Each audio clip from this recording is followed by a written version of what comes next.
Good morning Ram. Good morning Chandini. So நேற்றுலேருந்து தமிழ்நாடு சேர்ந்த freedom fighters பற்றிலாம் பேசிட்டு வரோம் இல்லையா? அப்படி இன்னைக்கு நான் ஒரு பேரோட வந்திருக்கேன். அந்த பேர் கேட்டோன்னு ஞாபகம் இருக்கா சொல்லுங்கள். OKSR குமாரசாமி முதலியார் அவர் பேர். OKSR குமாரசாமி முதலியார். அந்த OKSRக்கு என்ன அர்த்தம்னு எனக்கு தெரியல. பட் இவரை செல்லமா வந்து எல்லாரும் திருப்பூர் குமரன் அப்படின்னு அழைப்பாங்க. திருப்பூர் குமரன் கேள்விப்பட்டிருக்கேன். ஓகே, இவர் பேர் டெனோட் பண்ற மாதிரி இவர் ஆக்சுவலி திருப்பூர் மாவட்டத்தில் இருக்க சென்னிமலை அப்படின்ற கிராமத்தில் பிறந்தாரு.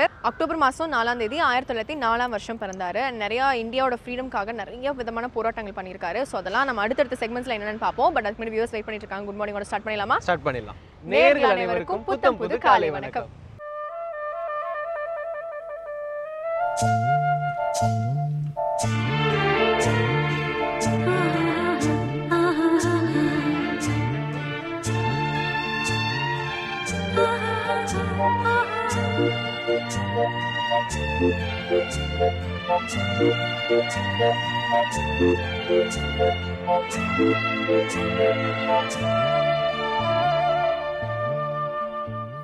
ஸோ சாந்தினி, நீங்கள் ஆல்ரெடி சொன்ன மாதிரி திருப்பூர் குமரன் வந்து இந்தியன் ஃப்ரீடம் மூமெண்ட்டில் வந்து ரொம்ப ஆக்டிவாக இருந்தார் இந்திய சுதந்திர போராட்டத்தில். அவர் பண்ணதுலேயே ரொம்ப குறிப்பான விஷயம் என்னன்னு பார்த்தீங்கன்னா, இளைஞர்கள் எல்லாம் ஒன்று திரட்டினா தான் இந்தியாவுக்கு வந்து சுதந்திரம் சீக்கிரம் கிடைக்கும், பிரிட்டிஷ் எதிர்த்து நம்மளால் போராட முடியும் அப்படின்னு தேசபந்து யூத் அசோசியேஷன் அப்படின்னு ஒரு அசோசியேஷன் ஆரம்பித்தார். அது மூலமாக தான் இளைஞர்களை ஒன்று கூட்டி பிரிட்டிஷ்க்கு அகேன்ஸ்டாக வந்து இவர் போராடினார். அதுதான் இவர் பண்ணதுலேயே மிகப்பெரிய விஷயம். ஓகே, ஸோ வித்தியாசமான விஷயங்கள் நிறைய பண்ணியிருக்காரு. தொடர்ந்து பேசலாம். பட் அதுக்கு முன்னாடி இன்னைக்கான சூரியோதயம் பார்க்க வேண்டிய டைம் வந்துச்சு. பார்த்துடலாம். இது சூரியோதயம்.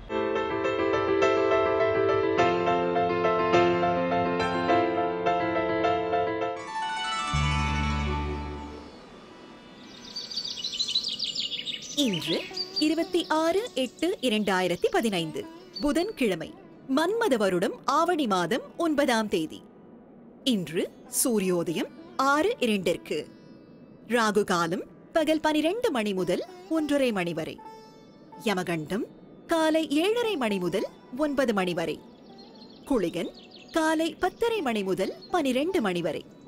திதி துவாதசி. பூராடம் நட்சத்திரம். நல்ல நேரம் என்னும் சுப ஓரைகள் காலை 6 மணி முதல் 8 மணி வரை, 9 மணி முதல் 10 மணி வரை, பகல் 12 மணி முதல் 3 மணி வரை, மாலை 4 மணி முதல் 5 மணி வரை. அமிர்த யோகம் கூடிய சுபதினம். இன்று ரிஷபராசிக்கு சந்திராஷ்டமம். ராம், ஆக்சுவலி நம்ம திருப்பூர் குமரன் பார்த்தீங்கன்னா மகாத்மா காந்தியோட பெரிய ஃபேன் நினைக்கிறேன். பிகாஸ் அவர் என்னென்ன ப்ரொசீஜர்ஸ் என்னென்ன மாதிரி விஷயங்கள்லாம் ஃபாலோ பண்ணணும் அப்படின்னு சொன்னாரோ, ஆமாம், அந்த மாதிரி அவர் என்னென்ன விஷயங்கள்லாம் ஃபாலோ பண்ணணும்னு சொன்னார். எல்லாமே வந்து இவரோட ஃப்ரீடம் மூமெண்ட்ஸ்லையும் ஒரு ஃபாலோ பண்ணியிருக்காரு. தமிழ்நாடு ஃபுல்லாக நிறைய ஃப்ரீடம் ஸ்ட்ரகிள்ஸ்லாம் திருப்பூர் குமரன் அவர்கள் வந்து கண்டக்ட் பண்ணியிருக்காரு. அதில் குறிப்பாக பார்த்தீங்கன்னா காங்கிரஸ் மூவ்மெண்ட், அதாவது திருப்பூர் மாவட்டத்துக்குள்ளான காங்கிரஸ் மூவ்மெண்ட் தலைமையை வச்சு இவர் தான் வந்து எடுத்து நடத்தினாராம். ஸோ அதை அப்படியே காந்திஜி என்ன சொன்னாரோ அதை பர்ஃபெக்டாக அப்படியே டிட்டோவாக ஃபாலோ பண்ணி அவரோட ஃபேன் மாதிரி செஞ்சிருக்காரு. ஓகே, திருப்பூர் குமரன் பற்றி தொடர்ந்து நிறைய விஷயங்கள் பேசலாம். பட் அதுக்கு முன்னாடி அபிராமி அந்தாதியிலிருந்து ஒரு பாடலுக்கு விளக்கம் சொல்றதுக்காக இலக்கிய மேகம் திரு ஸ்ரீனிவாசன் அவர்கள் வந்திருக்காரு. பார்த்துடலாமா? கண்டிப்பா.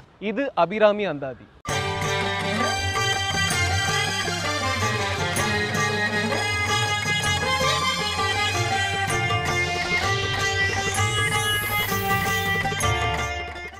ஸ்ரீ வித்யோபாசனாசக்தம் ஸ்ரீ வித்யாபீடபூஷணம் ஸ்ரீ வித்யாபினவம் வந்தே ஸ்ரீ கிருஷ்ணானந்த சர்க்குரும். அனைவருக்கும் இனிய காலை வணக்கம். வேந்தர் தொலைக்காட்சி மூலமாக அபிராமி அந்தாதி அற்புத திருப்பாடல்களை தொடர்ந்து நாம் ஒவ்வொரு விடியற் காலையிலும் சிந்தித்து கொண்டிருக்கிறோம். பாடல் 29 எல்லா சித்திகளும் அடைய என்கின்ற தலைப்பிலான பாடலை நாம் தொடர்ந்து சிந்திக்கின்றோம். சித்தியும் சித்தி தரும் தெய்வமும் ஆகி திகழும் பராசக்தியும் சக்தி தழைக்கும் சிவமும் தவம் முயல்வார் முக்தியும் முக்திக்கு வித்தும் வித்தாகி முளைத்தெழுந்த புத்தியும் புத்தியின் உள்ளே புறக்கும் புறத்தையன்றே. சித்தியும் சித்தி தரும் தெய்வமும் ஆகி அஷ்டமா சித்திகள் சித்தர்கள் என்று நாம் கேள்விப்பட்டிருக்கிறோம். இன்றைக்கு நீங்கள் பார்த்தால் பெரும்பாலான கோவில்களிலே சித்தர் வழிபாடு என்பது மிக பிரபலமாக வந்து கொண்டே இருக்கிறது. சித்தர் வழிபாடுகளை பொறுத்தவரைக்கும் இன்றைக்கு எல்லா மலை கோயில்களிலும் அமாவாசை பௌர்ணமி ஆகிய நாட்களிலே கிரிவலம் வருவது, சித்தர் கோயில்களை நோக்கி செல்வது என்று ஒவ்வொரு ஊரிலும் எந்த சித்தர்கள் சமாதியாகி இருக்கிறார்கள், எங்கே ஜீவ சமாதி இருக்கிறது என்று மக்கள் தேடி தேடி போய் வழிபாடு செய்யக்கூடிய காலகட்டத்திலே நாம் நின்று கொண்டிருக்கிறோம். அப்படி திருப்பட்டூர் என்கின்ற தலத்திலே மிக அருமையான வகையிலே பிரம்மாவினுடைய கோயிலாக இருந்தாலும் கூட அங்கே சித்தருடைய ஜீவ சமாதி, பதஞ்சலி முனிவருடைய ஜீவ சமாதியிலே பெரும்பாலான மக்கள் கூடி நிற்கக்கூடிய அருமையான காட்சியை நாம் கண்டு கொண்டிருக்கிறோம். எந்த பிரபலமான கோயிலாக இருந்தாலும் கூட 14 சித்தர்கள் அடங்கி இருக்கக்கூடிய அந்த ஆலயங்களுக்கு எத்தகைய விசேஷங்கள் இருக்கின்றன என்பதையெல்லாம் பட்டியல் போட்டு இன்றைக்கு சொல்லிக் கொண்டிருக்கிறார்கள். இந்த சித்திகள் 8 வகையான சித்திகளை பெரியவர்கள் கற்று வைத்திருக்கிறார்கள். அனிமா, மகிமா, லஹிமா, கரிமா, பிராப்தி, பிராகாமியம், ஈசித்வம், வாசித்துவம் என்று சொல்லக்கூடிய அந்த அருமையான 8 வகை சித்திகளை, அந்த 8 வகை சித்திகளுக்கெல்லாம் யார் தலைவராக இருக்கிறார் என்று கேட்டால் தலைவியாக தேவி இருக்கிறாள். தேவிதான் எல்லாவற்றையும் அருள்பாலிக்கின்றாள். அப்படிப்பட்ட அந்த சித்தி இருக்கிறதே, அந்த சித்தியை வழங்கக்கூடியவளாக சித்தியாகவே அவள்தான் இருக்கிறாள். சித்தியும் சித்தி தரும் தெய்வமும் ஆகி அவள்தான் வழங்குகிறாள். திகழும் பராசக்தியும், அந்த பராசக்தியினுடைய கருணையினாலே தான் இத்தனை சித்தர்களும் இத்தனை யோகிகளும் இத்தனை ஞான புருஷர்களுமாக எத்தனையோ வகையான சித்திகளை இந்த உலகத்திற்கு செய்து கொண்டிருக்கிறார்கள். பெரிய மகான்கள், குறிப்பாக காஞ்சி பெரியவர் போன்ற மகான்கள் எல்லாம் தான் சித்திகளை செய்கின்றேன் என்று ஒரு காலத்திலும் சொல்லாவிட்டாலும் கூட அவர்களுடைய வாழ்க்கை வரலாற்றில் இருக்கக்கூடிய பல விஷயங்களை நாம் யோசிக்கிற பொழுது அவர்கள் வாழ்ந்த காலம் முழுவதுமாக அவரை சந்திக்கக்கூடிய, அவரை தரிசித்த, அவரோடு கூட இருந்த ஒவ்வொருவரும் இன்றைக்கு ஒவ்வொரு நூல் எழுதக்கூடிய அளவிற்கு எத்தனையோ வகையான அதிசயங்களை அவர்களுடைய அசைவின் மூலமாகவே சிந்தித்து செய்திருக்கிறார்கள். அவர்கள் அருளி இருக்கக்கூடிய அத்தனை விஷயங்களுமாக அவர்கள் அம்பாளுடைய பரிபூர்ணமான கருணையை பெற்றதனாலே அவர்கள் மிக சிறப்பாக அந்த சித்திகளை எல்லாம் மக்களுக்கு வழங்கி நன்மைகளை தந்திருக்கிறார்கள்.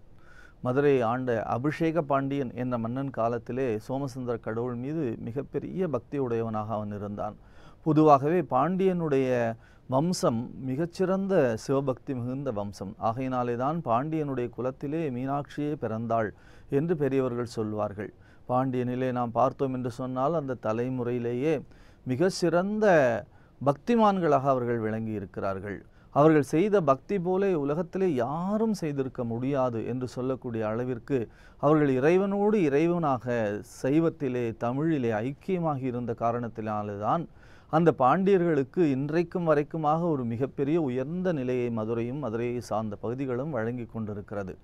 வரகுண பாண்டியன் போல யாரும் சிவபக்தி பண்ண முடியாது. அத்தகைய ஒரு சிறந்த பாண்டியன் வரகுண பாண்டியன். ராஜசேகர பாண்டியனாலே தான் எம்பெருமானே கால் மாறி ஆடிய ஒரு அருமையான திருவிளையாடலை நாம் பார்த்திருக்கிறோம். அதுபோலே தான் அபிஷேக பாண்டியன் என்று சொல்லக்கூடிய ஒரு அருமையான மன்னன் சிவபெருமான் மீது மிகுந்த பற்று வைத்து கொண்டிருக்கிறான். சோமசுந்தர கடவுளை அன்றாடம் வழிபடுவதையே தன்னுடைய ஆயுட்காலம் முழுவதுமாக மிக சிறந்த நன்மையான செயலாக கருதி கடமையாகவே செயலாற்றி கொண்டிருந்தான். அந்த காலகட்டத்திலே ஒரு சித்தர் மதுரைக்கு வந்தார். அந்த சித்தரை பார்ப்பதற்கே மிகப்பெரிய கூட்டம் வந்து சேர்ந்து கொண்டிருந்தது. அந்த சித்தர் பலவிதமான சித்துக்களை செய்து கொண்டிருக்கிறார். மன்னனுக்கும் அவரை தரிசிக்க வேண்டும் என்ற ஆசை மிகுந்த எல்லோரும் சொல்லி அதிகமாக மாறிவிட்டது. எங்கே இருக்கிறார் என்று கேள்விப்பட்டு மதுரை மீனாட்சி அம்மன் கோயிலுக்குள்ளாக சென்று பார்க்கிற பொழுது கோபுர வாசலிலே அவர் நின்று கொண்டிருக்கிறார். சித்தரை வணங்கி, தாங்கள் என்னுடைய ஆட்சி காலத்திலே இங்கே வந்தது மிகப்பெரிய பெயராக இருக்கிறது, நான் என்ன செய்ய வேண்டும் உங்களுக்கு என்று கேட்கிறான். அப்பொழுது சித்தர் சொல்லுகிறார், உலகத்திலும் எனக்கு செய்ய வேண்டிய விஷயங்கள் எதுவும் இல்லை. ஏனென்று சொன்னால் ஆசைகளை எல்லாம் கடந்து எல்லாவற்றையும் தொடர்ந்து நான் இருக்கக்கூடியவன், எனக்கு உன்னிடத்திலே இருந்து பெற வேண்டிய தேவை எதுவும் இல்லை என்று சொல்லுகிறான். அந்த சித்தரை பார்த்த உடனேயே அவனுக்கு மனதிலே மிகப்பெரிய மகிழ்ச்சி உண்டானாலும் கூட தனக்கு முன்னாலே ஒரு சித்தை செய்து காட்ட வேண்டும் என்று விரும்புகிறான். அந்த சமயத்திலே அவனுக்கு பரிசாக ஒரு கட்டு கரும்பை கொண்டு வந்து ஒரு விவசாயி அளிக்கிறான். அந்த சித்தரை நோக்கி சொன்னான் பாண்டியன், சித்தரே, இந்த கரும்பு இருக்கிறதே, இதை எடுத்து உங்கள் அருகிலே இருக்கக்கூடிய கல் யானைக்கு தர முடியுமா? அந்த யானை தின்பதை நீங்கள் காட்ட முடியுமா என்று கேட்கிறான். சித்தர் சிரித்து கொண்டே சொன்னார், இதெல்லாம் சாதாரணமான விஷயம், இருந்தாலும் நீ கேட்பதற்காக செய்கிறேன் என்று சொல்லி அந்த கரும்பிலே ஒன்றை உருவி தன் பகுதியிலே இருக்கக்கூடிய தன் பக்கத்திலே இருக்கக்கூடிய அந்த கல்யாணைக்கு அருகிலே கொண்டு சென்று இதனை சாப்பிடு என்று சொன்னார். கல்யாணை உயிர் பெற்று கண்களை சிமிட்டி கொண்டு தன்னுடைய துதிக்கையை நீட்டி அந்த கரும்பை வாங்கி அதனுடைய ரசமெல்லாம் கீழே சொட்டக்கூடிய அளவிற்கு தின்று தீர்த்தது. அதை பார்த்தவுடனே மிகுந்த ஆச்சரியப்பட்டான். அதோடு இல்லாமல் கூட அந்த கல்யாணை என்ன செய்தது, மன்னனுடைய கழுத்திலே இருந்த ஒரு முத்துமாலை பறித்து தன் வாய்க்குள்ளே போட்டுக்கொண்டது. அவனுடைய சேவகர்கள் எல்லாம் ஓடி வந்தார்கள். அவர்களெல்லாம் தடுத்து நிறுத்திய சித்தர் சொன்னார், இப்பொழுது நீ நம்புகிறாயா என்று கேட்டவுடனே நிச்சயமாக நம்புகிறேன், நீங்கள் மிகப்பெரிய சித்தர் என்று சொல்லி வணங்கினான். வணங்கிய உடனே மீண்டும் அந்த கல்யாணை அந்த மாலையை மகாராஜாவிடத்திலே கொடுத்தது. இந்த அதிசயமான காட்சியை பார்த்து கொண்டிருக்கிற பொழுதே சித்தர் மறைந்து போனார். வேகமாக ஆலயத்திற்குள்ளே சென்று சோமசுந்தர கடவுளை வேண்டி, நீங்களே வந்திருக்கிறீர்கள் என்றுதான் நான் நம்புகிறேன் என்று சொல்லி ஆலயத்தினுடைய அருகிலேயே இன்றைக்கும் கூட மகா சித்தர், பெரிய சித்தராக விளங்கக்கூடியதாக மதுரையிலே சோமசுந்தர கடவுளுடைய சன்னிதானத்திலே நாம் சுற்றி வருகிற பொழுது ஆலயத்திலே அங்கே சித்தருக்கு தனியாக ஒரு கருவறை இருக்கிறது. விஷ்ணு துர்க்கைக்கு அருகிலே சித்தருடைய கருவறையிலே இன்றைக்குமாக நிறைய பேர் பிரார்த்தனை செய்து கொண்டே இருக்கிறார்கள். அந்த சித்தருக்கு பூப்பந்தல் அமைப்பது பிரார்த்தனையுடைய உச்சமாக இருக்கிறது. அப்படி சித்தரை எல்லாம் வல்ல சித்தரான படலம் என்று திருவிளையாடற் புராணம் பேசுகிறது. இந்த சித்தி இருக்கிறதை யார் எண்ணுகிறார்களோ, எண்ணியதை மிகச் சிறப்பாக மிக உறுதியாக எண்ணக்கூடியவர்கள் எல்லாம் மிகப்பெரிய தவத்தை செய்து இத்தகைய சித்தியை அடைகிறார்கள். எண்ணிய எண்ணியாங்கு எய்துவ எண்ணியர் திண்ணியராக பெறின் என்று சொல்வார் வள்ளுவ பெருந்தகை. அப்படி மிகச்சிறந்த தவத்தை செய்தவர்கள்தான் இந்த சித்துக்களை எல்லாம் பெற்று அதனை மக்களுக்கு நன்மை பயக்கக்கூடிய வகையிலே தங்களை வெளிக்காட்டி கொள்ளாமல் மக்களுக்கு நன்மை ஒன்றே தங்களுடைய குறிக்கோள் என்று இன்றைக்கும் கூட நாம் பலரை பார்க்கிறோம். திருவண்ணாமலை பகுதியிலே நீங்கள் பார்த்தால் எத்தனையோ சித்தர்கள் வெளியில் தெரியாமல் வாழ்ந்து கொண்டே இருக்கிறார்கள். யார் பேறு பெற்றவர்களோ அவர்களை கண்டுபிடித்து கொள்ளுகிறார்கள். சித்தியும் சித்தி தரும் தெய்வமும் ஆகி திகழும் பராசக்தியும் சக்தி தழைக்கும் சிவமும் என்று சொல்வார்கள். சக்தி தழைக்கும் சிவம், சிவத்திலே இருந்து சக்தி இருக்கிறதே தழைக்கிறது. நாம் பார்க்கிறோம் அமாவாசை பௌர்ணமி என்று 2 வகையான மாறி மாறி வரக்கூடிய கால சூழ்நிலைகளை பார்க்கிறோம். அமாவாசை என்பது பௌர்ணமியிலே இருந்து தொடங்கி அப்படியே தேய்ந்து கொண்டே வந்து தேய்பிரையினுடைய நிறைவிலே வருகிறது. அந்த அமாவாசை இருக்கிறதே ஒரு மரத்திலே இருந்து ஒரு பழம், அந்த பழத்திலே இருந்து ஒரு விதை என்று தன்னுடைய அத்தனை ஆற்றல்களையும் சுருக்கி வைத்து கொண்டு நிறைவாக வரக்கூடியது அமாவாசை. அதிலே சிவபெருமானுடைய வழிபாடும், அந்த விதையை மறுபடியும் நாம் பூமியிலே நட்டால் அந்த விதையிலே இருந்து வளர்ந்து வளர்ந்து வளர்ந்து மிகப்பெரிய ஆலமரமாக உருவாகிறதே, அதுபோல அமாவாசையிலிருந்து வளர்பிறை தொடங்கி பௌர்ணமியாக மாறுகிறது. அத்தகைய மிகப்பெரிய அந்த பௌர்ணமி இருக்கிறதே, சிறப்பான பௌர்ணமி, அதிலே நாம் அம்பிகையை வழிபாடு செய்கிறோம். ஒரு விதைக்குள்ளாக சுருங்கி போய் நிற்பது சிவம் என்று சொன்னால் அந்த விதையிலே இருந்து பிரம்மாண்டமான வளர்ச்சியை தருவது சக்தியாக இருக்கிறது என்று மயிலாடுதுறையைச் சார்ந்த சுவாமிநாத சிவாச்சாரியர் மிக அருமையான விளக்கத்தை தந்திருக்கிறார்கள். அத்தகைய மிக சிறப்பு வாய்ந்த அந்த அம்பிகையை பற்றி சொல்லுகிற பொழுதுதான் அபிராமி பற்றி சொல்லுகிறார், சக்தி தழைக்கும் சிவமும். சிவம் ஒரு விதையாக இருக்கிறது என்று சொன்னால் பராசக்தி தழைத்து வெளியிலே தெரியக்கூடிய அளவிற்கு பூக்களும் கனிகளுமாக மரமாக மிகப்பெரிய நிழல் தரக்கூடிய அத்தனை ஒரு சிறப்பு வாய்ந்த பிரம்மாண்டமான ஆலமரமாக விரிந்து இருக்கிறாள் என்று சொன்னால் அதுதான் பராசக்தியினுடைய மிகப்பெரிய தன்மையாக இருக்கிறது. சித்தியும் சித்தி தரும் தெய்வமும் ஆகி திகழும் பராசக்தியும் என்று சொல்லுகிறார்கள். அப்படிப்பட்ட பராசக்தியினுடைய கருணை இருக்கிறதே, எல்லா நன்மைகளையும் வழங்குவதனாலே தான் சித்தர்கள் எல்லோரும் அவளை தங்களுடைய தலைவியாக தங்களுடைய பரம்பொருளாக பெற்றிருக்கிறார்கள் என்பதாலே தான் எல்லா சித்திகளையும் அடைய என்கின்ற இந்த தலைப்பிலான பாடலை நாம் சிந்திப்பதற்காக அருமையான அபிராமி அந்தாதியிலே இந்த பாடலை வழங்கி இருக்கிறார்கள். சித்தியும் சித்தி தரும் தெய்வமும் ஆகி திகழும் பராசக்தியும் சக்தி தழைக்கும் சிவமும் தவம் முயல்வார் முக்தியும் முக்திக்கு வித்தும் வித்தாகி முளைத்தெழுந்த புத்தியும் புத்தியின் உள்ளே புறக்கும் புறத்தை அன்றே என்ற அருமையான பாடலை தொடர்ந்து சிந்திப்போம். நாளை சந்திப்போம். நன்றி, வணக்கம். சாந்தினி, இப்போ பொதுவாக உங்களுக்கு யாராவது நல்லது பண்ணாங்கன்னா நீங்கள் என்ன பண்ணுவீங்க? நான் திருப்பி தான் நல்லது செய்வேன். ஓகே, நல்லது செய்யலைனாலும் அட்லீஸ்ட் அவங்கள நம்ம ஞாபகம் வச்சுப்போம் இல்லையா? அது மாதிரி திருப்பூர் குமரன் வந்து இந்தியாவுக்கு வந்து ஃப்ரீடம் வாங்குறதுக்கு ரொம்ப கஷ்டப்பட்டார் இல்லையா? அதனால அவர் ஞாபகம் வச்சுக்கிற மாதிரி என்ன பண்ணுறாங்கன்னா, திருப்பூர் மக்கள் வந்து அவர் பேரை சொல்லி நிறைய ப்ரோக்ராம்ஸ் நடத்துகிறாங்க. ஓகே, வெல்ஃபேர் ப்ரோக்ராம்ஸ் நிறைய நடத்துகிறாங்க. இது மட்டும் இல்லாமல் திருப்பூர் ரயில்வே ஸ்டேஷன் பக்கத்தில் ஒரு பார்க் இருக்குது, அங்கே அவருக்காக ஒரு சிலை எழுப்பியிருக்காங்க. ஓகே, உங்களுக்காக எப்போ ராம் சிலை எழுப்புவாங்க? நீங்கள் தாங்க எழுப்பணும். ஏதாவது கமான் நல்லது செஞ்சா எழுப்பலாம். எவ்வளோ நல்லது செஞ்சுருக்காங்க. அப்படியா? உங்களுக்கு வந்து பிபிகே கூட வந்து ஆங்கரிங் பண்றேன்ல, எவ்வளவு பெரிய நல்லது தெரியுமா அது? சரி, ஓகே, நம்ம தொடர்ந்து அப்புறமா கலாய்ச்சிக்கலாம். தொடர்ந்து பாத்தீங்கன்னா மோட்டிவேஷனல் ஸ்பீச் கொடுக்கிறதுக்காக மிஸ்ஸஸ் நளினி சம்பத்குமார் காத்துக்கிட்டு இருக்காங்க. பாத்துடலாமா? பாத்துடலாம். இது கனவு மெய்ப்பட.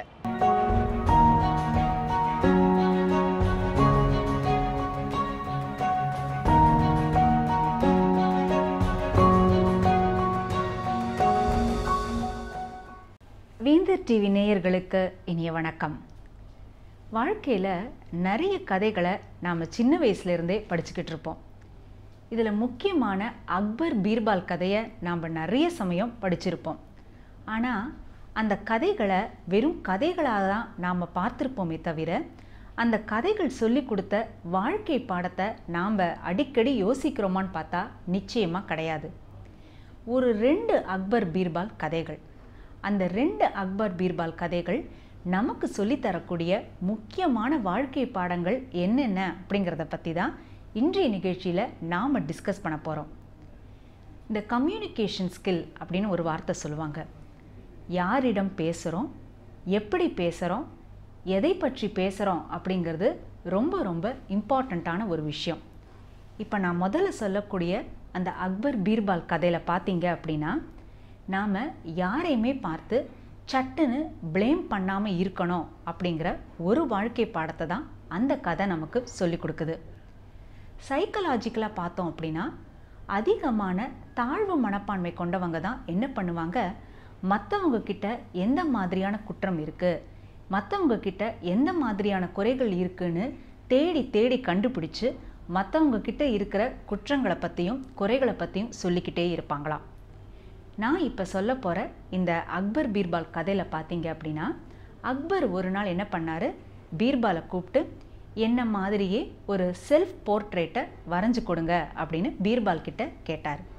உடனே பீர்பாலும் ஒரு வார காலம் டைம் எடுத்துட்டு ரொம்ப பார்த்து பார்த்து அருமையாக அக்பரோட படத்தை வரைஞ்சின்னு வந்து அக்பர் கிட்ட கொடுத்தாரு. அக்பர் அந்த படத்தை பார்த்து ரொம்ப சந்தோஷப்பட்டு போய் தன்னுடைய அரண்மனையில் அதை வச்சுட்டு என்ன பண்ணாராம், அவருடைய அரண்மனையில் இருக்கக்கூடிய அந்த அமைச்சர்களை, இந்த நவரத்னாஸ் அப்படின்னு சொல்லுவாங்க, அந்த அமைச்சர்களை எல்லாரையும் அழைச்சி, பாருங்க பீர்பால் என்ன மாதிரி வரைஞ்சிருக்கிற ஓவியத்தை, உங்களுடைய ஃபீட்பேக்கை சொல்லுங்கள், இந்த ஓவியம் எப்படி இருக்குது அப்படின்னு கேட்டதுமே ஒவ்வொரு அமைச்சராக என்ன பண்ண ஆரம்பித்தாங்களாம், அந்த தங்களோட கையில் ஒரு பெயிண்ட் ப்ரஷ்ஷை எடுத்துகிட்டு வந்து, அரசரே இந்த ஓவியத்தில் இந்த இடத்துல மிஸ்டேக் இருக்குது, இந்த இடத்த இந்த மாதிரி வரைஞ்சிருக்கலாம் அப்படின்னு அந்த ஓவியத்தில் ஒவ்வொரு இடத்துலையும் புள்ளி புள்ளியாக வைக்க ஆரம்பித்தாங்களாம். கடைசியில் கொஞ்ச நேரம் கழித்து பார்த்தா அந்த அழகாக இருந்த அந்த அக்பரோட ஓவியத்தில் இந்த ஓவியம் ஃபுல்லாகவே நிறைய புள்ளிகள், இந்த டாட்ஸ்கள் தான் இருந்துதான். உடனே பீர்பாலுக்கு மனசு கஷ்டமாக இருந்துதான். ஆனாலும் சரி அப்படின்னு சொல்லிட்டு என்ன பண்ணாராம், ஓகே நல்ல அழகாக நீங்கள் எல்லாருமே இதில் இருக்கிற தவறுகளெல்லாம் சொல்லியிருக்கீங்க, உங்ககிட்ட நான் இப்போ ஒரு பெரிய கேன்வாஸை உங்கள் ஒவ்வொருத்தர்கிட்டையும் கொடுக்குறேன், நீங்கள் அந்த பெயிண்ட் ப்ரஷ்ஷை எடுத்து வந்து நீங்கள் ஒவ்வொருத்தரும் தனித்தனியாக வரைஞ்சி காமிங்க அப்படின்னு பீர்பால் சொன்னதும் யாருமே பெயிண்ட் செய்யவே முன் வரலையாம். உடனே அக்பர் அவங்களெல்லாம் பார்த்து டாட் மேக்கர்ஸ் அப்படின்னு சொன்னாராம். இதிலிருந்து நமக்கு என்ன தெரிய வருது அப்படின்னு பார்த்தோம்னா, நம்மக்கிட்ட யாராவது வந்து எதையாவது பற்றி ஒரு ஃபீட்பேக் கேட்குறாங்க அப்படின்னா இம்மீடியட்டாக அதில் இருக்கிற குற்றங்களை மட்டுமே பார்த்து நாம் சொல்லக்கூடாது. அன்லஸ் நாம் ஒரு துறையில் மிகப்பெரிய எக்ஸ்பர்ட்டாக இருந்தால் மட்டுமே தான் ஃபஸ்ட்டு எடுத்ததுமே அதில் இருக்கிற குற்றங்களை சொல்லணுமே தவிர, நாமே எக்ஸ்பர்ட்டாக இல்லை, உலகத்தில் நாம் எல்லாருமே என்றைக்குமே ஏதோ ஒரு பாடத்தை கற்றுக்கிட்டே இருக்கிற மாணவனாவோ மாணவியாவதோ இருக்கோம். அப்படிங்கும் பொழுது மற்றவர்கள் செய்த செயல்களை பார்த்து உடனடியாக நாம் குற்றம் சொல்லவே கூடாது. ஏன் அப்படின்னா, குற்றம் சொல்வதனால நாம் அறிவாளி அப்படின்னு நிரூபிக்கிறோமான்னு பார்த்தா நிச்சயமாக கிடையாது. ரியலாகவே அறிவாற்றலும் திறமையும் கொண்டவங்க மற்றவங்க கிட்ட இருக்கிற குற்றங்களை ஃபஸ்ட்டு பார்க்காம அவங்க கிட்ட இருக்கிற நற்குணங்களை தான் பார்க்க ஆரம்பிப்பாங்க. ஸோ இந்த டாட் மேக்கர்ஸ் அப்படின்னு அக்பர் சொன்ன அந்த ஒரு வார்த்தையை நாமும் நம்மளோட மனசுக்குள்ளே அப்பப்போ நிறுத்திக்கணும். யாரையாவது பற்றி நெகட்டிவாக கிரிட்டிசிசம் சொல்லணும், நெகட்டிவான ஒரு ஃபீட்பேக் கொடுக்கறதுக்கு முன்னாடி நாம் ஒரு டாட் மேக்கராக இருக்கக்கூடாது அப்படிங்கிற அந்த ஒரு பாடத்தை நாம் கட்டாயம் எடுத்துக்கணும். நான் அடுத்ததாக சொல்ல போகிற இந்த அக்பர் பீர்பால் கதை யாரிடம் எதை எப்படி சொல்ல வேண்டும் அப்படிங்கிற முக்கியமான வாழ்க்கை பாடத்தை நமக்கு சொல்லித்தரப்போகுது. அக்பர் ஒரு நாள் ராத்திரி என்னென்னு கனவு கண்டார் அப்படின்னு பார்த்தீங்கன்னா, ரொம்ப ஒரு விசித்திரமான கனவு கண்டாராம். அந்த கனவில் என்ன அப்படின்னு பார்த்தா, அக்பர் ஒரு நீச்சல் குளத்தில் நீந்திக்கிட்டே இருக்கும் பொழுது அவருடைய தலையில் இருந்த அத்தனை முடிகளும் கொட்டி விட்ட மாதிரி அவர் கனவு கண்டதுனால ரொம்ப பதறி அடித்து போய் எழுந்து அடுத்த நாள் மார்னிங் அவரோட அரசவையில் இருந்த அத்தனை ஜோதிடர்களையும் அழைச்சி, எனக்கு நேத்தி ரொம்ப மோசமான ஒரு கனவு வந்தது, நான் நீச்சல் குளத்தில் நீச்சல் அடித்து கொண்டிருக்கும் பொழுது என் தலையில் உள்ள அத்தனை முடிகளுமே கொட்டிட்ட மாதிரி கனவு கண்டேன், இந்த துர்சொற்பனத்திற்கான பலன் என்னன்னு எனக்கு சொல்லுங்க அப்படின்னு ஜோதிடர்களை எல்லாம் கேட்டாராம். உடனே இந்த ஜோதிடர்கள் எல்லாம் என்ன பண்ணாங்களாம், அவங்க கையில் இருந்த அத்தனை ஜோதிட நூல்களையும் பார்த்து, அரசே, நீங்கள் கண்ட கனவுக்கான பலன் என்பது மோசமான ஒரு பலனாக தான் இருக்குது, கொஞ்சம் மனசை தேத்திக்கங்க அப்படின்னு சொல்லிட்டு என்னன்னு பலன் சொன்னாங்களாம். உங்கள் கண் முன்னாலேயே உங்களோட உறவினர்கள் எல்லாரும் இறந்து போவதை நீங்கள் பார்ப்பீர்கள் அப்படின்ட்டு சொன்னாங்களாம். அக்பருக்கு ரொம்ப மனசு கஷ்டமாக போய், உங்கள் யாருக்குமே ஜோதிட சாஸ்திரமே தெரியலை, நீங்கள் சரியாகவே ஜோதிட சாஸ்திரம் படிக்கலை, இந்த வேலையை விட்டு நீங்கள் எல்லாரும் இப்பயே வெளியில் போயிடுங்கன்னு ரொம்ப கோவமாக சொல்லி ரொம்ப மனசு கஷ்டத்தில் இருந்தாராம். அப்போ பீர்பால் அங்கேருந்து வந்தாராம். அரசே, எனக்கும் ஜோதிட சாஸ்திரங்கள் தெரியும், கொஞ்சம் அந்த ஜோதிட நூல்களை எல்லாம் நானும் பார்க்குறேன், நானும் படிச்சுட்டு அது சொல்லக்கூடிய பலனை உண்மையாக நானும் சொல்கிறேன் அப்படின்னு பீர்பால் சொல்லிட்டு அந்த நூல்களை எல்லாம் பீர்பால் படிச்சுட்டு அக்பர்கிட்ட சொன்னாராம். அரசே, நீங்கள் கண்ட அந்த கனவோட பலன் என்னன்னு பார்த்தீங்கன்னா, உங்கள் உறவினர்கள் எல்லாரையும் விட உங்களுக்கு ஆயுள் அதிகம் அப்படின்னு அதில் போட்டிருக்கு அப்படின்ட்டு சொன்னதுமே அக்பர் ரொம்ப சந்தோஷப்பட்டாராம். ஓ பீர்பால், ரொம்ப நல்ல பலனை நீங்கள் சொல்லியிருக்கீங்க, உங்களுக்கு இதுக்கான பரிசாக நான் என்ன கொடுக்கணும்னு சொல்லுங்கன்னு அக்பர் கேட்டதும் பீர்பால் சொன்னாராம், கொஞ்ச நேரம் முன்னாடி அந்த ஜோதிடர்கள் எல்லாரையும் வேலையை விட்டு போங்கன்னு சொன்னீங்க, நீங்கள் அவங்களுக்கெல்லாம் திருப்பி அந்த வேலையை கொடுத்துடணும்னு பீர்பால் கேட்டதும் அக்பர் ஓகே கிராண்டட் அப்படின்னு சொல்லி அந்த ஜோதிடர்களுக்கு அவங்கவங்க வேலையை திருப்பி செய்ய சொல்லிட்டாராம். தனியாக அந்த ஜோதிடர்களை கூப்பிட்டு பீர்பால் சொன்னாராம், நீங்கள் சொன்னதும் நான் சொன்னதும் சேம் மீனிங் தான். நீங்கள் என்ன சொன்னீங்க, அக்பர் கண் முன்னாலேயே அவரோட உறவினர்கள்லாம் இறப்பதை அவர் பார்ப்பார்னு சொன்னீங்க, நானும் அதே விஷயத்தை தான் சொன்னேன், ஆனால் நான் சொன்ன விதமும் சரி, பயன்படுத்திய வார்த்தைகளும் சரி, அதுதான் வித்தியாசப்படுது. வாழ்க்கையில் எப்பொழுதுமே நாம் யார் மனதையும் புண்படுத்தாதவாறு பேச நிச்சயமாக பயிற்சி எடுத்துக்கணும். நம் சொல்லாலேயோ அல்லது செயலாலேயோ யாருக்குமே தீமையே செய்யக்கூடாது அப்படிங்கிற ஒரு முக்கியமான கோட்பாடை நாம் வாழ்க்கையில் பின்பற்றினோம் அப்படின்னாலே சரி, நாமும் சந்தோஷமாக இருப்போம், நம்மை சுற்றி இருப்பவர்களும் சந்தோஷமாக இருப்பார்கள். இந்த அக்பர் பீர்பால் கதைகள் நமக்கு வாழ்க்கைக்கு தேவையான முக்கியமான பாடங்களை நிச்சயமாக சொல்லி கொடுத்துருக்கும். எப்பொழுதுமே பேசும் பொழுது ஒரு 3 ஃபில்டர்ஸை யூஸ் பண்ணணும் அப்படின்ட்டு சொல்லுவாங்க. அது என்னது அந்த 3 ஃபில்டர்ஸ் அப்படின்னு பார்த்தீங்கன்னா, நாம் பேசுவது உண்மையான விஷயம்தானா, நாம் பேசுகிற ஒரு விஷயத்தினால நமக்கோ சரி அல்லது அந்த பேச்சை கேட்குறவங்களுக்கோ சரி ஏதாவது பலன் இருக்கா, நாம் பேசுறதுனால எதிராளியின் மனசு புண்படுமா அப்படின்னு இந்த 3 விஷயங்களை கவனத்தில் நிறுத்தி தான் சாதாரணமாக பேசணும் அப்படின்ட்டு சொல்லுவாங்க. ஸோ இந்த 3 விஷயங்களையும் நம்முடைய வாழ்க்கை பாடமாக நாம் தாராளமாக எடுத்துக்கலாம். மென்மையாக பேசுவது, யாரிடம் பேசுவதாக இருந்தாலும் புன்னகை மாறாத முகத்தோடும் நம்மளோட குரலில் இருக்கக்கூடிய அந்த மென்மையை மாற்றாமலும் நாம் பேசும் பொழுது வாழ்க்கையில் மேலும் மேலும் பல நல்ல உள்ளங்களின் நட்பை நாம் சம்பாதிச்சுக்கிட்டே தான் இருப்போம் அப்படிங்கிறதுல சந்தேகமே கிடையாது. அடுத்த நிகழ்ச்சியில் மீண்டும் ஒரு நல்ல வாழ்க்கை பாடத்தோடு உங்களை சந்திக்கிறேன். அதுவரை நன்றி, வணக்கம். ராம் ஆக்சுவலி திருப்பூர் குமரனோட நினைவாக வந்து அந்த டிஸ்ட்ரிக்ட்லேயும் வந்து நிறையா கமெமரேஷன்ஸ்லாம் பண்ணியிருக்காங்க. அதில் குறிப்பாக அவர் பேரில் வந்து ஒரு ஸ்ட்ரீட் இருக்கான், குமரன் சாலை அப்படின்னு. அண்ட் வந்து திருப்பூர் குமரன் காலேஜ்னு இவர் பேரில் ஒரு காலேஜ் திறந்திருக்காங்க. இது இல்லாமல் வந்து நம்ம கவர்மெண்ட் ஆஃப் இந்தியா வந்து ஒரு ஸ்டாம்ப் ரிலீஸ் பண்ணியிருக்காங்க. 2004 அக்டோபர் வந்து இவரோட 100th பர்த் ஆனிவர்சரி வந்திருக்கு. ஸோ அந்த டைம் வந்து இந்த ஸ்டாம்ப் ரிலீஸ் பண்ணியிருக்காங்க அவங்க. ஓகே, ஸோ உங்கள் பேரில் ஏதாவது இருக்கா? என் பேரில் வந்து நயா பைசா கிடையாது. ஃபியூச்சரில் பண்ணுவாங்க, ஆங்கர் ஸ்டாச்சு, ஆங்கர் ஸ்டாச்சு ராமுக்கு தான் வைப்பாங்க. அது மாதிரி ஏதாவது வைப்பாங்க. ஓகே, நம்ம சண்டே அப்புறம் வச்சுக்கலாம். இதை தொடர்ந்து பார்த்தீங்கன்னா டிசீசஸ் அண்ட் ப்ரிவென்ஷன் பற்றி பேசுறதுக்காக டாக்டர் சிவராமன் வந்திருக்காரு, பார்த்துடலாமா? கண்டிப்பா. இது நலமறிய ஆவல்.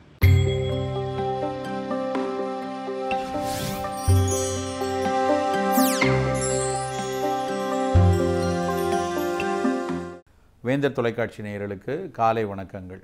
நம்மளுடைய உணவுலையும் வாழ்க்கை முறையிலையும் நாம் எடுத்துக்கொள்ள சின்ன சின்ன அக்கறைகள் தான் நம்மளை வந்து வருங்காலத்தில் பல நோய்கள் வராமல் நம்மை வந்து பாதுகாத்து கொள்ளும். அப்புறம் இப்போ நமக்கு ஏதாவது ஒரு நோய் இருந்தால் கூட, ஏதாவது ஒரு சின்ன சின்ன சிரமங்கள் இருந்தால் கூட, அதற்கு எந்த வகையான சிகிச்சை எடுத்துக்கொண்டாலும், அது எந்த துறையிலிருந்து மருத்துவம் எடுத்துக்கொண்டாலும் நோயை பற்றி ஒரு தெளிவான புரிதல் வைத்துக்கொண்டு அதற்கு ஏற்றாற்போல உணவை தேர்ந்தெடுத்து சாப்பிட்றது தான் ரொம்ப ரொம்ப விரைவாக அந்த நோயை முழுமையாக அந்த நோயை விலக்குவதற்கு நமக்கு உதவியாக இருக்கும். அந்த வகையில் திரும்ப திரும்ப வரக்கூடிய சில நோய்களுக்கு மிக முக்கியமான காரணம் வந்து நம்ம உணவுலையே அக்கறை இல்லாமல் இருக்கிறது, அதை பற்றிய சரியான ஒரு புரிதல் இல்லாமல் இருக்கிறது தான் அதுக்கான முக்கிய காரணமாக இருக்குது. அப்படி ஒரு மீண்டும் மீண்டும் வரக்கூடிய ஒரு நோய்களில் மிக முக்கியமானது வந்து பௌத்திரம் அப்படின்னு சொல்லக்கூடிய ஃபிஸ்டுலா, அப்புறம் ஆசனவாய் வெடிப்புன்னு சொல்லக்கூடிய ஃபிஷரின் ஏனம். இந்த ரெண்டும் பார்த்திங்கன்னா ஒரு நபருக்கு வந்து ஒரு 35 வயதில் முதல்ல வர ஆரம்பிச்சிருக்கு அப்படின்னா அவர் அதற்கான ஒரு சிகிச்சை உள் மருந்து எடுத்திருப்பார், ஏதாவது ஒரு துறையில் மருத்துவம் எடுத்திருப்பாங்க, அதில் ஒரு 3-4 மாதம் நல்லா எடுக்கும். அப்புறம் திரும்ப அடுத்த ஆண்டே அதே பிரச்சனை மீண்டும் தலை தூக்க ஆரம்பிக்கும். உடனே சரி அறுவை சிகிச்சை செய்யலாம் அப்படின்னு சொல்லி அறுவை சிகிச்சை செஞ்சுருப்பாங்க. 1, 2, 3ன்னு தொடர்ச்சியாக ஒரு வருஷத்தில் 2 வருஷத்தில் 2 தடவை 3 தடவை அறுவை சிகிச்சை செய்ய வேண்டிய ஒரு சூழல் அது மாதிரி ஏற்பட்டுரும். இதுக்கெல்லாம் முக்கிய காரணம் வந்து நம்மளுடைய வாழ்க்கை முறையிலையும் உணவுலையும் சரியான அக்கறை இல்லாமல் இருக்கிறது.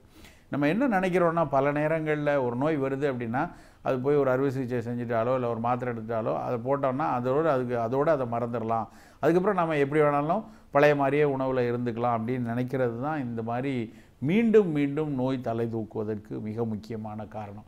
அந்த வகையில் இந்த ஆசனவாய் வெடிப்பு ஏன் ஏற்படுது, பௌத்திரம் ஏன் ஏற்படுதுங்கிறத முதல்ல நம்ம தெரிஞ்சுக்கணும். இதையும் வந்து அந்த காலத்தில் வந்து ஒரு மூல நோயோடு சேர்த்து தான் பார்த்துருக்காங்க. அவர்களுக்கு வந்து பைல்ஸ் வேறு ஃபிஷரின் ஏனோ வேறன்னு பிரித்து அன்றைக்கு வந்து தனித்தனி தலைப்புகளில் கொடுக்கலைன்னா கூட மூல நோய்களின் பிரிவுகளாக சொல்லக்கூடிய அதனுடைய கூட்டங்களில் தான் இந்த நோய் கூட்டமும் சேர்ந்து இருக்கிறது. அப்போது பொதுவாக மூல நோய்க்கு என்னெல்லாம் உணவு பழக்க வழக்கங்கள் சொல்கிறோமோ அது இதுக்கும் பொருந்தும். இதுவும் வந்து உடல் சூடு அதிகமாக இருக்கிறதுனால, பித்தம் மிக அதிகமாக இருக்கிறதுனால ஏற்படுறதுனால உடல் சூட்டை தணிக்கக்கூடிய, பித்தத்தை தணிக்கக்கூடிய உணவு தேர்வு ரொம்ப ரொம்ப அவசியம். ஆசனவாய் வெடிப்பு அப்படின்னு பார்த்தீங்கன்னா ஆசனவாயினுடைய முடிவு வந்து மலத்தை நம்ம வந்து மலம் கழிந்திராமல் இருக்கிறதுக்காக இறுக்கி வைக்க ஒரு சுருக்கு தசை தான் அதில் இருக்கும், ஒரு ஸ்பிங்டர் அப்படின்னு சொல்லுவோம். அந்த சுருக்கு தசையினுடைய தசை மடிப்புகளில் இருக்கக்கூடிய வெடிப்புகள் எல்லாமே தசை மடிப்புகள் எல்லாமே வெடிப்பு மாதிரி பாளமாக வெடித்து மலம் போயிட்டு வந்ததுக்கப்புறம் ஒரு தீவிர வலி கொடுக்கறத தான் ஃபிஷரின் ஏனோன்னு சொல்லக்கூடிய ஆசனவாய் வெடிப்பாக சொல்கிறோம். மலம் கழிக்கும்போது கூட அவ்வளோ வலி தெரியாது. மலம் கழித்துட்டு திரும்ப வந்ததுக்கப்புறம் வெளியே வந்ததுக்கப்புறம் ஒரு அரை மணி நேரம் படாத பாடு அவங்கள படுத்திடும், அந்த அளவுக்கு அந்த வலி கொடுக்கும். பௌத்திரம் பார்த்திங்கன்னா ஆசனவாய்க்கு வெளியே ஆசனவாய் பகுதியிலேருந்து ஒரு இன்ச்சோ 2 இன்ச்சோ தள்ளி ஒரு தனி துவாரம் ஒன்று உருவாயிரும். அதில் வந்து சீல் கோர்த்து கொண்டு ரொம்ப ஒரு வேர்க்கூறு மாதிரி ஒரு சீல்கட்டி மாதிரி முதல்ல இருக்கும். அப்புறம் அந்த சீல்கட்டி வெளியேற வரைக்கும் அவ்வளவு தீவிர வலி இருக்கும். அந்த கட்டி உடைந்து அந்த சீல் வெளியேறினப்புறம் வலி கொஞ்சம் குறைஞ்சிருக்கும். ஆனால் லேசாக பிசுபிசுப்பான திரவம் வர்றதை உணர முடியும். அங்கே ஆசனவாய்க்கு வெளியே இருக்கிற அந்த வாயிலிருந்து உள்ளே புறையோடி போய் மலக்குடல் உள் வரைக்கும் அந்த புறை உள்ளே போய் மலக்குடலின் உள்ள இன்னொரு துவாரத்தை உருவாக்கக்கூடியது தான் அந்த பௌத்திரம் சொல்லக்கூடிய ஃபிஸ்டுலா இன் ஏனோ அப்படிங்கிற நோய். இது வந்து முதல்ல ஒரு மருந்துகள் கொடுத்து உணவு எல்லாம் அறுவை சிகிச்சை கொடுத்து சரியாயிட்டா கூட திரும்ப வர்றதில் ரொம்ப அதிகமாக அவதி கொடுக்கக்கூடிய ஒரு நோய். ஸோ இந்த பௌத்திரமாக இருக்கட்டும் இல்லை ஆசனவாய் வெடிப்பாக இருக்கட்டும், நம்ம வந்து அக்கறையாக இருக்க வேண்டிய இடம் முதல்ல உணவு, 2வது வாழ்க்கை முறை, 3வது தான் மருத்துவம். சரி, என்ன உணவு எடுக்கலாம் அப்படின்னு பார்த்தீங்கன்னா அகெயின் வந்து மூலத்தினுடைய பகுதியில் சூட்டை குறைக்கணுங்கிறதுக்காக பழங்கள் நிறைய எடுத்துக்கொள்ளணும். ஒரு நாளைக்கு காலை உணவாக, குறிப்பாக வந்து காலையில் தான் வந்து பித்தத்திலேருந்து நம்ம மீண்டு வந்திருப்போம். இரவெல்லாம் பித்தம் அதிகரித்து அது குறையிற நேரம் காலை பருவம். அந்த நேரத்தில் மீண்டும் பித்தத்தை தூண்டுற மாதிரியான உணவை எடுக்கக்கூடாது. இப்போ உதாரணமாக காஃபி டீ குடிக்கிறது கூட பித்தத்தை கூட்டக்கூடிய ஒரு விஷயந்தான். அப்போ காலையில் இந்த மாதிரி பௌத்திர நோயாளி இது மாதிரி மூல நோயாளியாக இருக்காங்கன்னா காலையில் காஃபி டீக்கு பதிலாக பழச்சாறு குடிக்கலாம். அதுவும் குறிப்பாக நெல்லிக்காய் பழச்சாறு எடுத்துக்கொள்ளலாம். 2 நெல்லிக்காயை எடுத்து அதனோட விதையை நீக்கிட்டு அதனோட பல்ப்பை சின்னதாக கட் பண்ணி நல்லா மிக்சியில் அடிச்சுட்டு அப்புறம் அதில் ஒரு 200 ml தண்ணீர் கலந்து, ஒருவேளை அந்த புளிப்பு ஏற்றுக்க மாட்டேங்கன்னா கொஞ்சம் வேணால் தேன் சேர்த்துக்கொள்ளலாம். எதுவுமே இல்லாமல் அப்படியே அந்த பழச்சாறை குடிக்கிறது தான் ரொம்ப நல்ல விஷயம். வேண்டுமெனா ஒரு 1/2 ஸ்பூன் தேனை கலந்து அந்த நெல்லிக்காய் சாறு எடுத்துக்கொள்ளலாம். காலை உணவில் கண்டிப்பாக நிறைய பழங்கள் எடுத்துக்கொள்ளணும். இந்த பழங்கள் வந்து பப்பாளி மாதிரி இல்லாமல் மற்ற மாதுளை, கொய்யாப்பழம், வாழைப்பழம் இது மாதிரி பழத்துண்டுகளை வந்து தினம் காலை உணவாக எடுத்துக்கொள்ளணும். அதுக்கு மேலே தேவைப்பட்டால் கொஞ்சம் ஸ்டீம் குக்குடு ஃபுட்டு சேர்த்து சாப்பிடலாம். ஸோ பழங்கள் காலையில் உணவாக இருக்கணும். ஒரு நாளைக்கு சாப்பிடக்கூடிய தண்ணீர் 3 லிட்டர் 4 லிட்டர் வரைக்கும் தண்ணீர் குடிக்கணும். தண்ணீர் குடித்தா தான் உடலினுடைய சூடு தனியும், மலம் நல்லா எளிதாக கழியதுக்கு உதவியாக இருக்கும். ரெண்டுலேயுமே பௌத்திரத்துலேயும் சரி, ஆசனவாய் வெடிப்புலேயும் சரி, மலச்சிக்கல் வராமல் நம்ம பார்த்துக்கொள்ளணும். மலச்சிக்கலுக்கு வந்து நம்ம வந்து வராமல் பார்த்துக்கொள்கிறதுக்கு கீரை நிறைய எடுத்துக்கொள்கிறது, நிறைய காய்கறி கூட்டுக்கள் இது மாதிரி உணவில் சேர்த்துக்கொள்கிறது, கோதுமை உணவு, கோழிக்கறி இதெல்லாம் உணவில் தவிர்த்துறது, இந்த மாதிரி விஷயங்களில் அக்கறையாக இருக்கணும். அப்புறம் சரியான வேளையிலையும் உணவை எடுத்துக்கொள்ளணும். ரொம்ப தள்ளி தள்ளி உணவு எடுத்துக்கிட்டால் கூட மூலத்தில் சூடு ஏற்படுறதுக்குரிய வாய்ப்பு இருக்கும். ஸோ மூலச்சூடு வராமல் தடுக்கிறதுக்கு நம்ம வந்து கரெக்டான நேரத்தில் உணவை எடுத்துக்கொள்ளதை வச்சுக்கணும். இரவு ரொம்ப நேரம் முழிக்கக்கூடாது. இரவு ரொம்ப நேரம் முழித்தாலும் பித்தமும் கூடும், மூலச்சூடும் உண்டாகும்.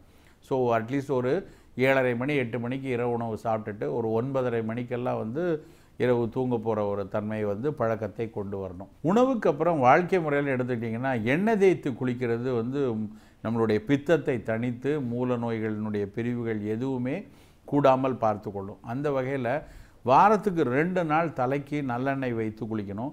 நல்லெண்ணெயை லேசாக கொஞ்சம் மிளகு போட்டு காய்ச்சி எடுத்து வைத்துக்கிட்டு அதை தலைக்கு நல்லா மசாஜ் மாதிரி பண்ணி அதுக்கப்புறம் ஒரு 1/2 மணி நேரம் கழித்து வந்து சேக்காய் வச்சு குளிச்சு கொள்ளலாம். இதை வந்து வாரத்துக்கு 2 நாள் கண்டிப்பாக இந்த எண்ணெய் குளியல் பழக்கம் வச்சுக்கொள்ளணும்.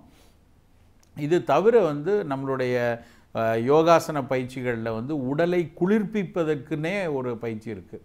இது வந்து அடிப்படையில் பௌத்திரமோ மூலம் ரெண்டுமே வந்து பித்த ஆதிக்கத்தில் சூட்டில் வர்றதுனால குளிர்ப்பிக்கக்கூடிய யோகா பயிற்சின்னு சொல்லக்கூடிய சீத்தளி பிராணாயாமா. சீத்தளி பிராணாயாமங்கிறது நாக்கை மடக்கிக்கிட்டு மூச்சை வந்து வாய் வழியாக நாக்கின் வழியாக உள்ளே இழுத்து மூக்கின் வழியாக வெளியிடக்கூடிய ஒரு பயிற்சி. இந்த சீதளி பிராணாயாம பயிற்சியும் தொடர்ந்து வந்து நம்ம செய்து கொண்டே வரணும். சரி, இதெல்லாம் பண்ணிட்டோம். அப்படி இது இந்த உணவுலேயே இது போயிடுமான்னு பார்த்தீங்கன்னா சில நேரங்களில் கண்டிப்பாக மருத்துவமும் தேவைப்படும். ஆசனவாய் வெடிப்புக்குள்ள மருத்துவம் அப்படின்னு பார்த்தீங்கன்னா மூலத்துக்கு இருக்கிற மாதிரி தான் வந்து நம்ம இதுக்கும் நல்லா கருணை கிழங்கு லேகியம் கொடுக்கறது, ஆமையோடு பஷ்பம் கொடுக்கறது, முத்துச்சிப்பி பஷ்பம் கொடுக்கறது, இது மாதிரி மருந்துகளை அங்கே உங்களோட அருகாமையில் இருக்கக்கூடிய சித்த மருத்துவரை பார்த்து அதற்குரிய வைத்தியம் பண்ணிக்கணும். வெளியில் போடுறதுக்கு அதனுடைய அந்த ஆசனவாய் வெடிப்பு பகுதியில் எரிச்சல் ரொம்ப இருக்குங்கிறதுனால அதை வெளியே போடுறதுக்கு வந்து குங்கிலிய வெண்ணெய் மாதிரியான மருந்துகள் கொடுப்பாங்க. அந்த மருந்துகளை போட்டுக்கொள்ளணும். ஆனால் அதே பௌத்திரமாக இருக்குது அப்படின்னா அந்த பௌத்திரத்திற்கான முகாந்திரம் எப்படி திடீர்னு ஆசனவாய்க்கு வெளியே அந்த சின்ன கட்டி வருதுன்னு பார்த்தீங்கன்னா ஏனோரெக்டல் ஆப்சஸ் அப்படிம்பாங்க. அந்த ஆசனவாய் பகுதியில் அந்த மலக்குடலுக்கு வெளியே இருக்கக்கூடிய சதை பகுதியில் சின்ன சின்ன சீழ்கட்டிகள் வர்ற தன்மை இருக்கும். அந்த சீழ்கட்டிகள் தான் ஒரு பக்கம் வெளியவும் இன்னொரு பக்கம் மலக்குடலுக்கு உள்ளேயும் ஓப்பனிங் தர்ற அளவுக்கு புறையோடக்கூடிய ஒரு நோயை வந்து கொடுத்துருது. அப்போ அதை நம்ம போக்கணும் அப்படின்னா அந்த மாதிரி ஏனோரெக்டல் ஆப்சஸ் ஃபார்ம் ஆகிறதையே நம்ம தடுக்கணும். அதுக்கு வந்து உடலை நல்ல குளிர்ப்பிக்கக்கூடிய இப்போ எப்படி மூலத்துக்கு சொன்னோமோ அதே மாதிரியான உணவுகளை எடுத்துக்கொள்ளணும்.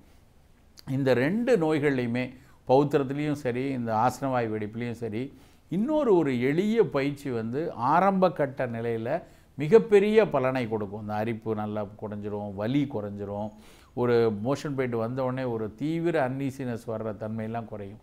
அதுக்கு என்ன பண்ணணும் அப்படின்னா சிட்ஸ் பாத்திங் அப்படின்னு சொல்லி ஒரு மெத்தட் இருக்குது.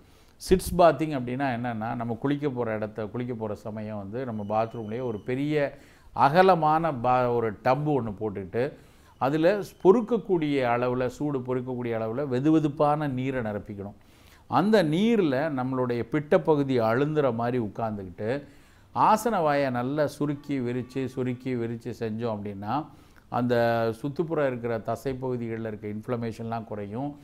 ஆசனவாய் வெடிப்பு பகுதியில் இருக்கக்கூடிய இன்ஃப்ளமேஷன் குறையும். பௌத்திரத்தில் அந்த ஆசனவாய்க்கு வெளிப்பகுதியிலிருந்து உள்ள புறையோடி போகக்கூடிய இந்த டியூப்பில் இருக்கக்கூடிய பஸ் ஏதாவது இருந்ததுன்னா கூட அப்போ நல்லா ட்ரெயின் ஆகிடும். இந்த சிட்ஸ் பாத்திங் மெத்தட் வந்து உலகம் முழுக்க ஏற்றுக்கொள்ளப்பட்ட நவீன மருத்துவர்களாலும் ஏற்றுக்கொள்ளப்பட்ட ஒரு மெத்தட். அந்த மெத்தடை நம்ம வந்து ரெகுலராக இந்த நமக்கு பௌத்திரம் இருக்குது ஆசனவாய் வெடிப்பு இருக்குன்னா நம்ம தொடர்ந்து ஒரு பழக்க வழக்கமாக குளிக்கும்போது அதை செஞ்சுட்டு அப்புறம் குளிக்கிற மாதிரி ஒரு பழக்கம் வச்சுக்கணும். இதை எடுத்துக்கொள்ளணும். பொதுவாக இனிப்பும் நிறைய சேர்க்கக்கூடாது. பொதுவாகவே மூல நோய்க்கு நம்ம முதலே சொன்ன மாதிரி கோழிக்கறி அறவே ஆகாது, கோதுமை எடுக்கக்கூடாது. இந்த மாதிரி சீழ்கட்டிகளோடு ஆரம்பித்த பௌத்திர நோய்க்கு வந்து நம்ம இனிப்பையும் தவிர்த்தரணும். இதெல்லாம் அவாய்ட் பண்ணிவிட்டு பௌத்திர நோய்க்கு கொஞ்சம் நாட்பட்ட சிகிச்சை தேவை. நல்ல வான் மெழுகு, ரசகந்தி மெழுகு மாதிரியான மருந்துகளை கொடுத்து உள்ள சீழில் வந்து கம்ப்ளீட்டாக ட்ரெயின் ஆகிற மாதிரி திரும்ப திரும்ப வராத அளவுக்கு வைத்தியம் செய்து கொள்ளணும். இதெல்லாம் எடுத்துக்கொண்டு உணவில் நான் பேசியபடி மூலத்துக்கு பௌத்திரத்துக்கு எல்லாத்துக்குமான உடல் சூட்டை தணிக்கக்கூடிய உணவும் வாழ்க்கை முறை இருந்தோன்னா ஒரு தடவை இந்த நோய் போனால் கூட மீண்டும் இந்த பழக்க வழக்கங்களும் உணவும் நம்மிடம் நிலைபெறுகிற பட்சத்தில் மீண்டும் மீண்டும் இந்த நோய் நமக்கு தலை காட்டாது. ஸோ சாந்தினி, இவ்வளோ கஷ்டப்பட்டு போராடின திருப்பூர் குமரன் வந்து ஜனவரி 11, 1932 வந்து இறந்துட்டார். இவர் எப்படி இறந்தார் பார்த்தீங்கன்னா, இவர் வந்து பிரிட்டிஷ் எதிர்த்து ஒரு போராட்டத்தில் கலந்துட்டு இருக்கும்போது போலீஸ் வந்து ஒரு சார்ஜ் பண்ணியிருக்காங்க. அந்த போலீஸ் வந்து அடித்து துன்புறுத்தி அதுலேயே வந்து இவர் இறந்து போயிட்டார். ஆனால் என்ன தான் இவர் அடித்து துன்புறுத்தினாங்க, கடைசி வரைக்கும் தேசிய கொடி, இந்திய கொடியை வந்து கீழே விடவே இல்லையா. அதனால தான் அவர் கொடி காத்த குமரன் அப்படின்னு சொல்லுவாங்க. இதில் என்ன விஷயம்னா, பிரிட்டிஷ் கவர்மெண்ட் வந்து நம்ம இந்தியன் ஃபிளாக் வந்து பேன் பண்ணி வச்சிருந்த டைம் அது. அந்த டைமில் அவ்வளோ கட்சியாக வந்து அவர் கொடியை கீழே விடாமல் இறந்து போனது வந்து நிறைய பேர் வந்து ரொம்ப இன்ஸ்பயர் பண்ணி ஒரு கொடிகாத்த குமரன் அப்படின்ற டைட்டிலும் அதுக்கப்புறம் தான் வந்தது அவருக்கு.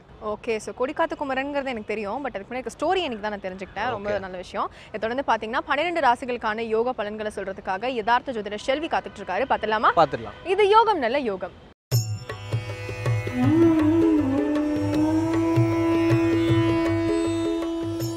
வேந்தர் டிவி நேயர்களுக்கு அனைவருக்கும் இனிய காலை வணக்கம். யோகம் நல்ல யோகம் நிகழ்ச்சியில் ஒவ்வொரு நாளும் உங்களை சந்திப்பதில் மிக மகிழ்ச்சி அடைகின்றேன். இன்றைய நாளானது பார்த்தீர்கள் என்றால் 26ஆம் தேதி 8வது மாதம் 2015ஆம் ஆண்டு ஆவணி மாதம் 9ஆம் நாள் புதன்கிழமை. மேஷம் முதல் மீனம் வரை உள்ள ராசி நேயர்களுடைய தினப்பலன்களை பார்ப்போமாக. முதலாவதாக பார்க்கக்கூடிய ராசியானது மேஷராசிக்காரர்கள். மேஷராசிக்காரர்களுக்கு தேவையில்லாத விஷயத்தில் தலையிடாத நாளாகவே காணப்படுகிறது. நண்பர்களாக இருக்கட்டும், உறவினர்களாக இருக்கட்டும், உங்களுக்கு சம்பந்தமில்லாத விஷயத்தில் ஆலோசனை வேண்டாம். வெளிவட்டாரத்தில் சிறிது கவனமாக இருங்கள். எடுத்தேன் கவிழ்த்தேன் என்று கோபதாபப்படுவதை தேவையில்லாத பிரச்சனைகள் வழிவகுக்கலாம். எல்லா விஷயத்திலும் சுருங்கி கொள்ளுங்கள். ஆமை எப்படி தன் ஓட்டுக்குள் இருக்கும் போல் உங்களுக்கு சம்பந்தமே இருக்கின்ற விஷயத்தில் கூட சிறிது அடக்கி வாசிப்பது நன்மை தரும். வெளிவட்டாரத்தில் மிக மிக கவனமாக இருங்கள். வண்டி வாகனமோ பயணங்களிலோ ஒரு குறைபாடும் காணப்படவில்லை.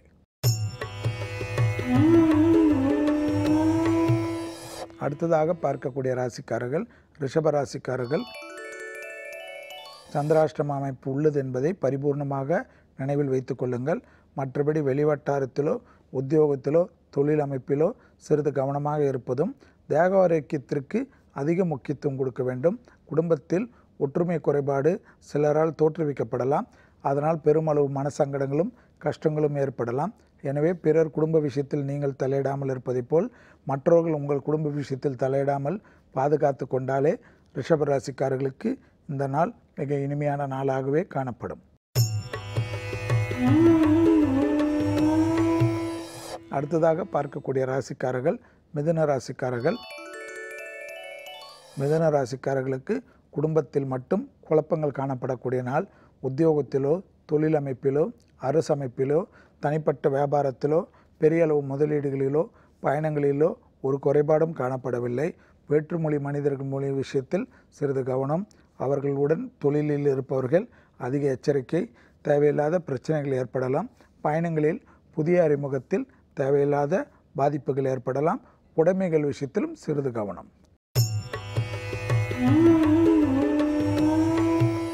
அடுத்ததாக நாம் பார்க்கக்கூடிய ராசிக்காரர்கள் கடகராசிக்காரர்கள். ஏற்றமான நாள், தன்னம்பிக்கை வளரக்கூடிய நாள், அசையும் அசையா பொருள் சேர்க்கைக்கு உண்டான உத்தரவாதம் கிடைக்கக்கூடிய நாள், வண்டி வாகன மாற்றங்கள் பெரும் யோகத்தையும் அனுகூலத்தையும் பெற்றுத்தரக்கூடிய நாள். எல்லா விஷயத்திலும் யோகமும் அனுகூலமும் வார்த்தைக்கு மதிப்பும் மரியாதையும் ஏற்படுத்தக்கூடிய நல்ல நாளில் உங்களுக்கு ஏற்றவாறு ஏதேனும் ஒரு புது முயற்சிகளில் ஈடுபட்டீர்கள் என்றால் அது பெரும் வெற்றிகளை வருங்காலத்தில் பெறக்கூடிய நல்ல நாளை வீணாக சோம்பலாக இல்லாமல் பிறர் விஷயத்தை பேசி தீர்த்து கொள்ளாமல் தைரியமாக இறங்கி வெற்றி ஏற்படுத்தி கொள்ளக்கூடிய திருநாளாகவே இன்று காணப்படுகிறது.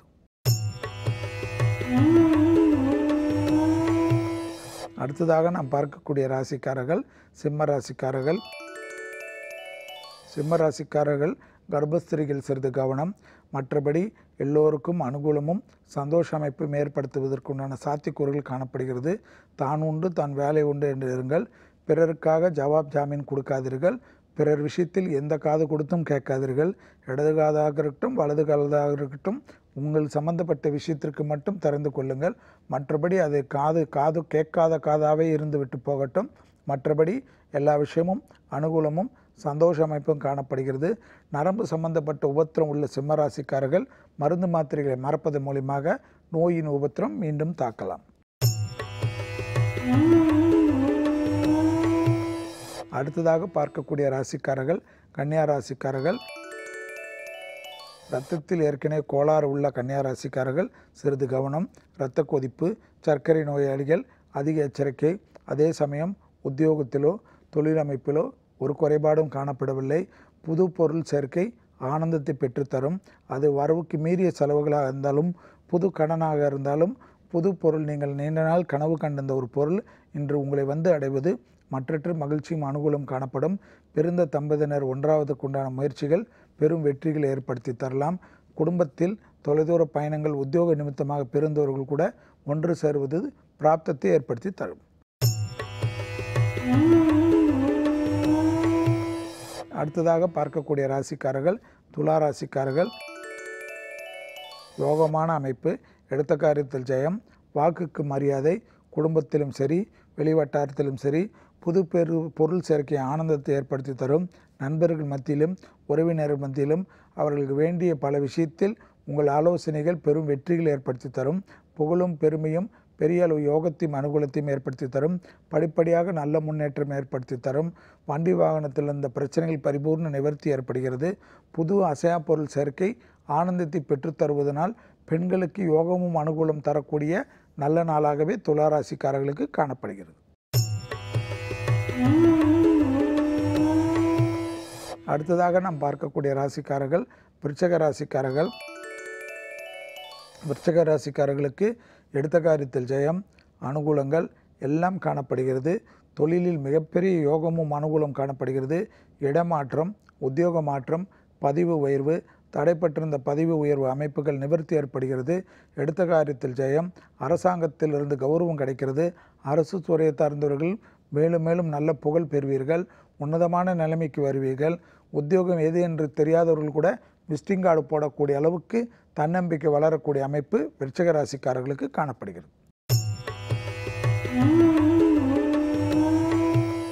அடுத்ததாக நாம் பார்க்கக்கூடிய ராசிக்காரர்கள் தனுசு ராசிக்காரர்கள். சுபவிரய பிராப்தம், எடுத்த காரியத்தில் ஜெயம், தன்னம்பிக்கை ஏற்படுவது, நீண்ட நாள் குடும்பத்தை பிரிந்தவர்கள் கூட ஒன்று சேருவது, பிரயாணங்கள் மூலியமாகவும் தொழில் நிமித்தமாகவும் அந்யோன்யம் அதிகரிப்பது, படிப்படியாக நல்ல முன்னேற்றம் காணப்படுகிறது. மனதில் நிம்மதியும் சந்தோஷம் ஏற்படுகிறது. தொலைதூர செய்திகள், சந்தோஷ அமைப்புகள், வெளிவட்டாரத்தில் செல்வது, உறவினர் சேர்க்கை பார்ப்பது, உறவினர்கள் நண்பர்கள் போன்ற விஷயத்தில் அந்யோன்யம் அதிகரிப்பது, விடுபட்ட தெய்வ வழிபாடுகளே நிவர்த்தி ஏற்படுத்தி கொள்வதெல்லாம் அனுகூலத்தை ஏற்படுத்தி தரக்கூடிய நாளாகவே காணப்படுகிறது.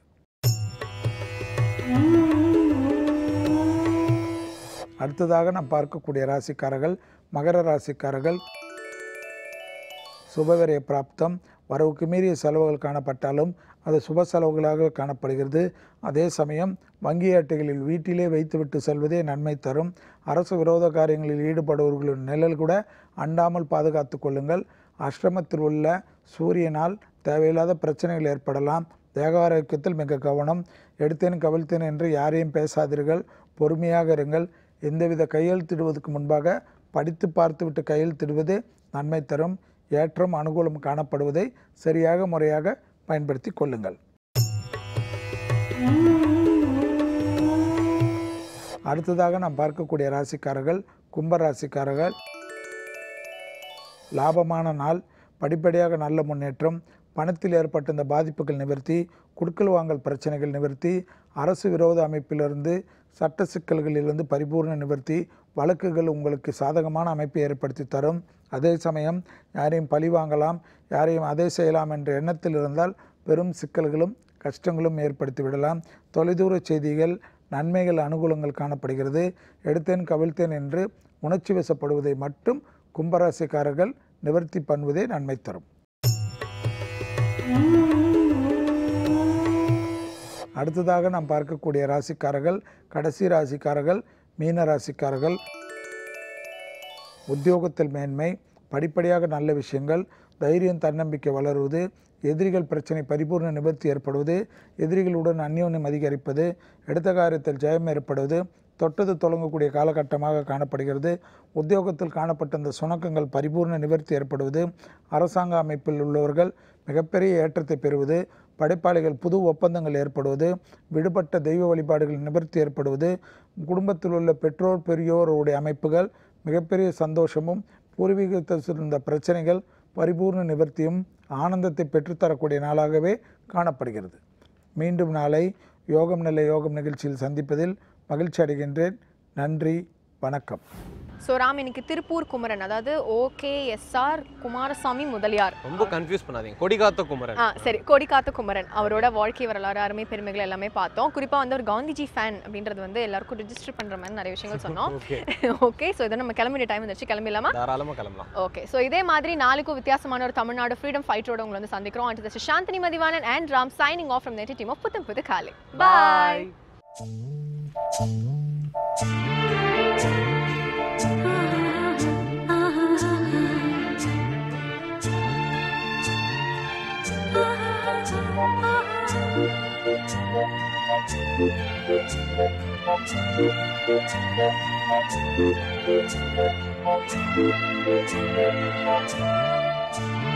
Thank you.